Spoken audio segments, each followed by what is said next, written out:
les travailler à tous ces niveaux. Et notre pensée, qui est du même niveau vibratoire que l'ensemble de tout ça, parce que peut s'adapter à n'importe quel niveau vibratoire et le travailler. Et vous tous, vous avez comme nous, on n'est pas des êtres exceptionnels, vous avez la même capacité pour voir comme nous, puisque vous êtes pratiquement tous des êtres sensibles. L'être sensible a la capacité de voir les yeux fermés depuis qu'il est tout petit, mais personne ne vous a jamais appris à décoder cette vision à l'intérieur de vous. Et quand vous regardez là sur scène, vous avez tous la vision anatomique qui est claire et reconnue, mais vous avez en plus cette vision intérieure qui est présente en chacun de vous et qui n'a jamais été soulignée, décodée et travaillée. C'est ce que l'on fait, nous, dans nos formations. On en parlera tout à l'heure. Et tous ces corps, donc, le corps des sphères, ensuite, on a recensé l'être global, qui est d'une forme similaire au corps, mais qui est déjà très élastique, très souple, très fluctuante par rapport au corps physique. On a recensé après ce que l'on appelle la présence. La présence dont je vous ai parlé tout à l'heure est un corps subtil extrêmement léger qui ne s'implique pas dans ce monde, dans votre activité quotidienne, mais qui est percutée, on va dire plutôt qu'elle souffre de l'existant, de la souffrance du corps physique. Voilà, elle n'aime pas voir le corps véhicule souffrir et parfois elle s'éloigne. Elle s'éloigne très loin dans le coma, elle s'éloigne très loin dans l'autisme ou dans la débilité, elle s'éloigne lorsqu'on a un certain âge et que on peut être dans des maladies plutôt type Alzheimer, maladie sénile, et tous ces corps dont on vous parle, qui sont dans l'être, qui constituent l'être, qui sont extrêmement subtils, ils ont une constitution très élastique par rapport au corps physique. Ils peuvent aller très très loin, mais dans un cas de bonne santé, percutés par une émotion, un traumatisme, ils vont très très loin, dans un accident de voiture, ils vont très loin, ils reviennent en place. Et parfois, ils vont très loin, ils ne reviennent pas suffisamment en place. C'est la situation de déséquilibre. Les corps subtils sont déstabilisés et vont engendrer petit à petit des problèmes plus ou moins importants, tels que toutes les maladies ou pathologies que l'on connaît. Vous voyez, on est constitué comme ça. Et si le corps meurt, par exemple, le corps anatomique meurt, il y a encore beaucoup de ces plans derrière qui sont toujours existants et qui continuent de vivre, qui passent dans d'autres plans, on va dire ça comme ça. Ce qui est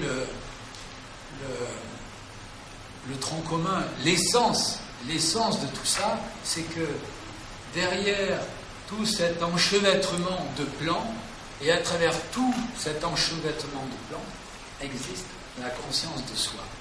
Et cette conscience de soi existe même après la mort. C'est plus la même conscience que vous portez là quand vous me regardez à travers l'ego, à travers le moi. C'est une conscience profonde qui est dans tout, comme vous disait Domi tout à l'heure, dans tout est énergie, tout est conscience, et vous le savez bien, on peut dire aussi que tout est Dieu, tout est divin.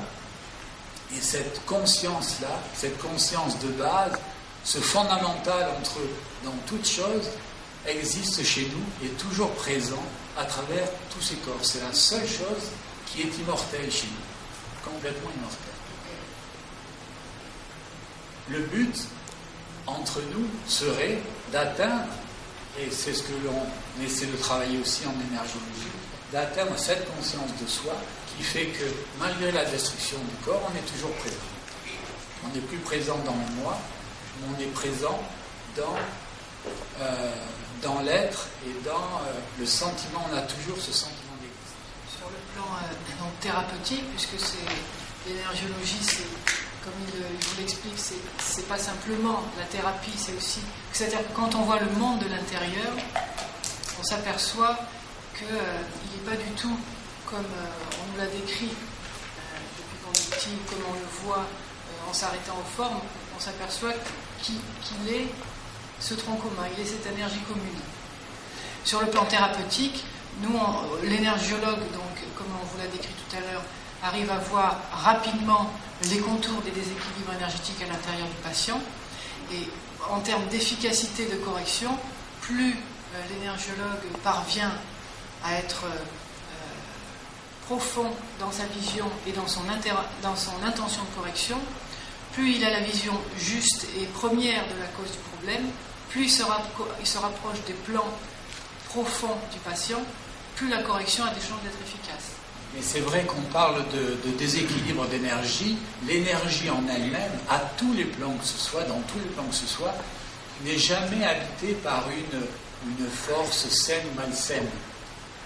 Dans ce que l'on voit, nous, il y a une force qui a été déséquilibrée, une énergie qui a été bousculée dans son équilibre et qui devient nocive pour l'individu, mais pas méchante ni malsaine. C'est-à-dire que si, par notre regard intérieur, on demande, parce que c'est par la pensée qu'on travaille, on demande cette énergie de revenir à sa place, elle ne fait jamais aucune difficulté pour revenir. Vous voyez, elle ne s'élève pas contre l'individu parce qu'elle le rend dans l'handicap, dans la difficulté, dans la pathologie. C'est à ce niveau-là, il existe l'énergie subtile, l'énergie vitale dont vous parlez, mais elle est neutre. Et dans les couches profondes où l'on est, tout est neutre. Il n'y a pas d'intention d'être méchant ou d'être révolté contre ou de se venger d'eux. En général, d'ailleurs, cette idée-là que tout est le vivant, et donc tout est infiniment adaptable, c'est complètement oblitéré dans notre culture en général et dans notre culture médicale, dans la culture médicale classique. Et l'histoire de la santé de l'individu, c'est une ignorance de tout ce qu'on vient de vous décrire, l'ignorance que chaque événement émotionnel ou physique de sa vie a un impact direct dans des plans qui ne sont pas visibles sur le plan matériel, qui ne sont pas repérables, et qui ont des conséquences, des blocs qui entraînent des décalages ou des déséquilibres. Et les gens en général portent en eux, sans le savoir, l'équivalent de bombes à retardement qui vont par la suite déclencher leurs problèmes. Et si vous venez au stand 82, là où nous sommes, on fait des lectures énergétiques. Il nous faut 2-3 minutes pour faire une lecture complète de l'individu. Et les gens nous disent parfois, moi, on m'a jeté un sort, ou j'ai le mauvais œil, ou je traîne ça depuis 40 ans, ou c'est karmique. Et nous, on voit qu'il y a un blocage là, qui est là depuis qu'elle est petite, depuis qu'elle a 3 ans, 15 ans, 20 ans, 30 ans, 40 ans. Et ce blocage-là a entraîné tout un tas de pathologies et d'opérations, souvent d'interventions chirurgicales, et on s'aperçoit que ça ne dit rien au départ. Mais dans l'ignorance du monde, parce que on est vraiment la tête dans le sol depuis tout temps, dans cette ignorance-là, on croit qu'on est poursuivi, qu'on a fait quelque chose de mal, ou qu'on traîne quelque chose de mal derrière nous. On est dans l'énergiologie, et parce qu'on connaît un peu tout ça, on se balade dedans tous les jours, on est, si vous voulez, au-delà du bien ou du mal, et d'une extrême simplicité. C'est vrai, c'est extrêmement simple. Il y a cette énergie vitale qui est à l'intérieur de tout ce qui est manifesté et du corps humain. Tant